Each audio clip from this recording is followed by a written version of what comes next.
نافع بن یزید نے کہا کہ مجھ سے جعفر بن ربیعہ نے بیان کیا کہ ابن شہاب ظاہری نے انہیں لکھ بھیجا کہ مجھ سے ہند بنت حارث فراسیہ نے بیان کیا اور ان سے نبی کریم صلی اللہ علیہ وسلم کی پاک بیوی ام سلمہ رضی اللہ عنہا نے ہند ان کی صحبت میں رہتی تھی۔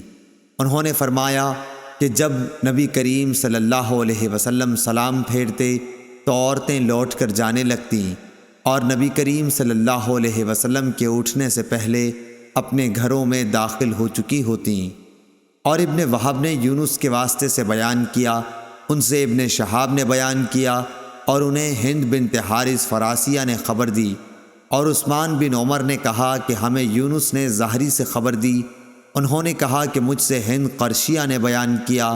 محمد بن ولید زبیدی نے کہا کہ مجھ کو ظاہری نے خبر دی کہ ہند بنت حارث قرشیہ نے انہیں خبر دی، اور وہ بنو زہرہ کے حلیف معبد بن مقداد کی بیوی تھی اور نبی کریم صلی اللہ علیہ وسلم کی ازواج مطہرات کی خدمت میں حاضر ہوا کرتی تھی۔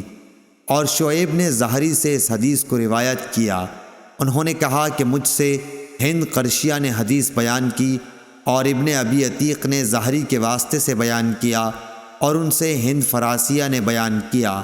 لیث نے کہا کہ مجھ سے یحییٰ بن سعید نے بیان کیا، ان سے ابن شہاب نے بیان کیا اور ان سے قریش کی ایک عورت نے نبی کریم صلی اللہ علیہ وسلم سے روایت کر کے بیان کیا۔ صحیح بخاری حدیث نمبر 850۔